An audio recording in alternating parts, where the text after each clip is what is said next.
Good morning, Neapolitan fans. Neapolitan gal here with another rant for you today. I'm just getting ready to head into work. It's 7:17 in the morning. I don't work far from where I live, and I've got to be there by 7:30, so let's get on our way.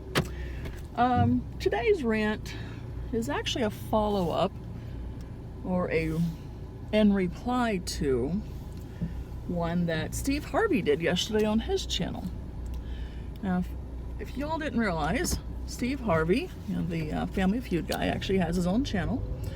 And yesterday, he did a rant about free stuff. The rant about free stuff, covered BOGOs, and we all know, if you know Steve Harvey, we all know the man's loaded. So to rant about something like free stuff and about BOGOs, you have to pick apart what he said. So he said we should not be getting excited about, there we go, my eyes look terrible this morning. He says we should not be getting excited about free stuff. Now, he didn't specify what kind of free stuff we shouldn't be getting excited about. If you enter a contest and you win something for free, you know what? I'm getting excited if I win. If I win something like that, or if I'm on Craigslist free site and I'm actually looking for something, guess what? If I find what I'm looking for on the free site of Craigslist, guess what I've just done? I've just made sure that that item did not wind up in the landfill. So, yes, I should be getting excited about free stuff. I'm looking for a computer desk for my son. Guess what? I live in a very wealthy area and people just put stuff at the curbs, they give stuff away. I even run a Facebook site for free stuff. And it's a very successful site. So yes, depending on what it is, you should get excited about free stuff. We are a society that is supposed to be embracing recycling. Well, that's what Craigslist is for, and that's what sites on Facebook like mine are for. To keep items out of the landfills that just don't belong there. You know, if it still has a purpose and it still is usable and it still functions as it's supposed to, why should it be going to the landfill? If it just needs a new coat of paint. If it's a dining room chair that's a little scuffed up that could use a new piece of fabric on it.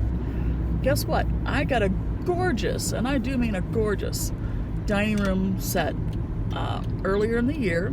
I got it from a couple in a high-end golf course community. Oh, excuse me. It's a leaf-shaped table. Well, sort of a leaf shape, but sort of a rounded triangle shape. It came with 4 chairs and a bench. 3 chairs and a bench. The table is okay. If I really wanted to, I could restain it, but it's beautiful the way it is. It's got a few spots on there where obviously the kids had coloring pages or something on it, and as kids do, drinks got spilled. And probably left for a little while, because of the shading that's on the table from whatever it was that got wet to begin with. The seats, however, the seats of the curved bench and the seats of the 3 chairs were originally like that black pleather stuff, and they were destroyed. So what I did was, after I got the table and chairs and sets and all home, I got them upstairs, I went to Joann's Fabric. A lot of us have Joann's Fabric or Michael's in our areas. Michael's really doesn't carry fabrics anymore in our area, but Joann's does, because that's in their name. So I went to Joann's Fabrics and I picked up a couple of really nice pieces of furniture grade cloth. And I went home and I spent the rest of the afternoon screwing in cloth or nailing in cloth on these chairs and on this bench. But I tell you what, it's absolutely gorgeous. So with a little bit of elbow grease I took a table and chair set that was stuffed onto Craigslist because the people didn't know what else to do with it. They didn't want to take the time to load it up because they had small children. To load it up and take it to be donated. They were Middle Eastern. They probably didn't even know that we had charities that would come pick this stuff up for free and give them tax, documents. But then again, the charity may not have taken it, considering the condition of the seats. So, yes, we should get excited about free stuff, especially when the free stuff entails getting stuff out or keeping stuff out of the landfill. If you drive by someone's yard and they've got stuff sitting at the curb that says free, and there happens to be something on the curbside that you need or that intrigues you, and as long as it's clean and you don't wind up bringing bugs into your house, why not? Otherwise what's going to happen is the bulk collection guys are going to come by. If they're allowed to pick it up, they're going to pick it up. If not, they're going to tag it and say, okay, call and make arrangements with Waste Management or whoever your trash providers are. And once you make those arrangements, someone's going to come by and pick them up. That is providing that it's still there when they finally show. Because, in the meantime, someone can drive by, hey, I like that, I'll just take that. You get people who know how to refurbish furniture and stuff, whether it's sanding it down and restaining it, or what have you, repurposing the furniture. There are people out there who know how to do this, and that's what they do. They go around, they get furniture off the roadside, they go around and get furniture people selling for dirt cheap, repurpose or refurbish it, and then sell it. That's what scrappers do. You get people who go around to places like where I work. I work for an appliance repair company. We constantly have metal in our back bay area. And we have this one guy comes by every week. He comes chugging down the back alley. We have a couple of car shops there too that scrap out stuff. He comes by and he collects it all, and then he takes and scraps it. And that is definitely the definition of upcycling and recycling. And guess what? It was all free stuff. So now on to the BOGOs that Steve Harvey mentioned in his show. BOGOs, if you get it at a store that is already much higher priced than maybe like a store like Walmart, then you really should be price comparing before you grab that BOGO. Like this week, like this past ad, our regional grocery store called Publix had Nature's Own butter bread on sale. Now they rotate between the breads, butter bread, the honey wheat, and other brands. But this week they had the butter bread on BOGO. The BOGO price, they were charging, I think it was $3.29 per loaf. And if they had the BOGO going, so yes.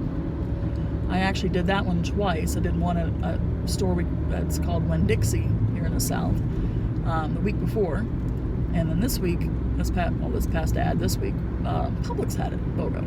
Okay, so that BOGO was worth it. I eat a peanut butter and jelly sandwich every morning for breakfast because I do have low blood sugar, and that usually keeps me tied over pretty good till lunch or just before, eliminating my need to snack on anything to keep my sugar up, because the protein and the peanut butter really does a good job. Got just a couple more minutes here and then we'll be off air. But that same store, I should say those same stores that I mentioned, Publix and Winn-Dixie, They also sell bacon by Hormel. They sell Hormel bacon. They each sell Hormel bacon for around $9 a pack or a pound, however you want to call it. But, so if you get the Hormel bacon, Mrs. Smith's bacon, at those two stores, or Jimmy Dean bacon, you're going to spend between $9 and $10 a pack or a pound, whichever you want to call it. Those same bacons, however, if you go to Walmart, the Hormel bacon is $5.09 a pack, because that's what my husband likes. That's what I buy him, and that's where I get it, is at Walmart for $5.09 a pack, not $9 a pack. So when that comes to that BOGO at Publix or Winn-Dixie, guess what?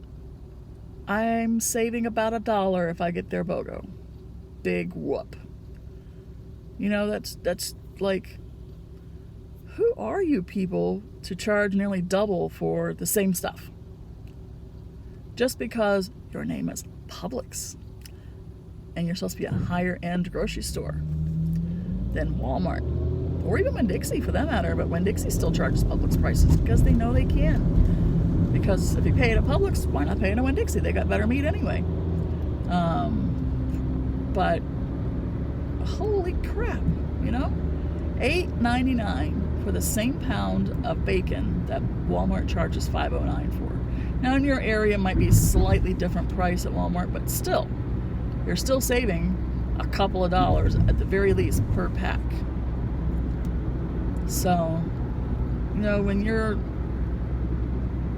on a budget, or when you really need to be on a budget but you haven't put yourself on one yet, start weighing out the differences in your grocery stores for the grocery prices.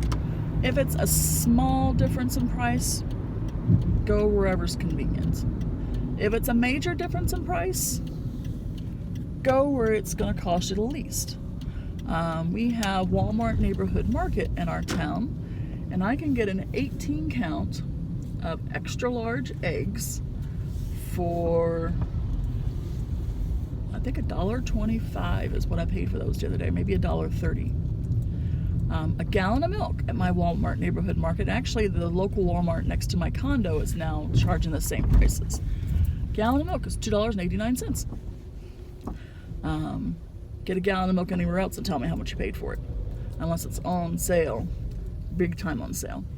So, Neapolitan gal here, I am pulling into my shop now. Time to go to work. Y'all have a great day.